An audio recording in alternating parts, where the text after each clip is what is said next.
नमस्कार. सफरनामा बाय मीच्या या ब्लॉगमध्ये तुम्हा सगळ्यांचं स्वागत. मित्रांनो, मी आता आहे वाईमध्ये. माझ्या बाजूने वाहणारी कृष्णा नदी आणि कृष्णा नदीच्याच बाजूला लागून हे असलेलं गणपतीचं मंदिर. साधारणतः 1761 मध्ये पेशव्यांचे सरदार असलेले गणपतराव रास्ते यांनी पेशवे शैलीमध्ये हे मंदिर उभारलं.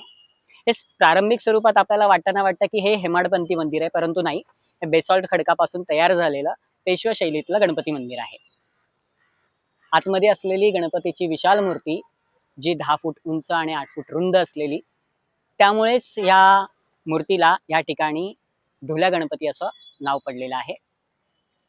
मित्रांनो, आपण जर का ह्या संपूर्ण परिसराचं जर का महत्त्व लक्षात घेतलं तर लक्षात येतं की ह्या परिसराला दक्षिण काशी असं म्हटलं जातं आणि इथल्या स्थानिक ग्राम लोकांचं ग्रामदेवस्थान म्हणून ह्या परिसराकडे पाहिलं जातं, या मूर्तीकडे पाहिलं जातं. आता आपण दुसऱ्या ठिकाणी जाणार आहोत, पुढचंही ब्लॉग करणार आहोत. तर आपण आता इतर असलेली गणपतीची जी छोटी छोटी मंदिरं आहेत या ठिकाणची, ती आपण पाहणार आहोत. त्या मंदिराकडेही जाणार आहोत, त्याच्या बाजूच्या मंदिराकडेही आपण जाणार आहोत. या